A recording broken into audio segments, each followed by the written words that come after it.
بسم اللہ الرحمن الرحیم۔ روزہ کب فرض ہوا اور رمضان المبارک کے روزوں سے پہلے کون سا روزہ فرض تھا؟ تو آئیے چلتے ہیں اس موضوع کی جانب۔ اللہ تبارک و تعالی ارشاد فرماتے ہیں، یا ایہا الذین آمنوا کتب علیکم الصیام کما کتب علی الذین من قبلکم لعلکم تتقون۔ اے ایمان والو، تم پر روزہ فرض کیا گیا جس طرح تم سے پہلی امتوں کے لوگوں پر فرض کیا گیا تھا، اس توقع پر کہ، اس امید پر کہ تم روزہ کی بدولت رفتہ رفتہ آہستہ آہستہ متقی بن جاؤ، پرہیزگار بن جاؤ۔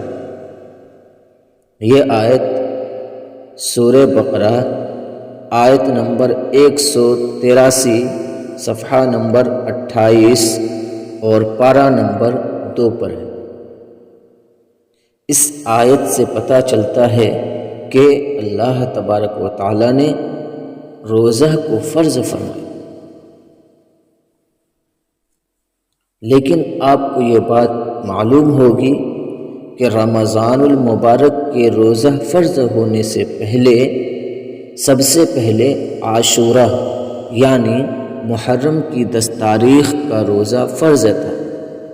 اس کے بعد رمضان شریف کے روزوں کا حکم ہوا اور عاشورہ کی فرضیت ختم ہو گئی، اور ہجرت کے 1.5 سال بعد 10 شعبان 2 ہجری کو مدینہ منورہ میں رمضان کے روزوں کی فرضیت کا حکم نازل ہوا، اور ان کے علاوہ کوئی روزہ فرض نہ رہا، یعنی رمضان کے روزوں کے علاوہ اب کوئی دوسرا روزہ فرض نہیں رہا، تو اب صرف رمضان کے روزے رکھنا فرض ہے، اور رمضان کے روزوں کا فرض ہونا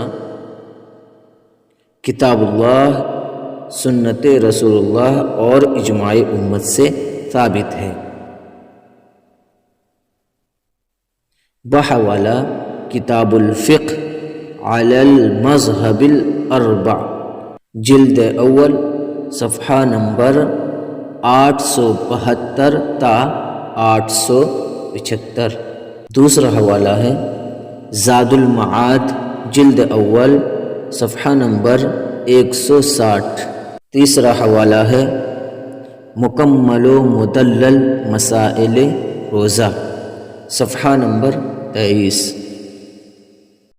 اللہ تعالی ہم سب کو تمام فرائض ادا کرنے کی توفیق عطا فرمائے، آمین ثم آمین۔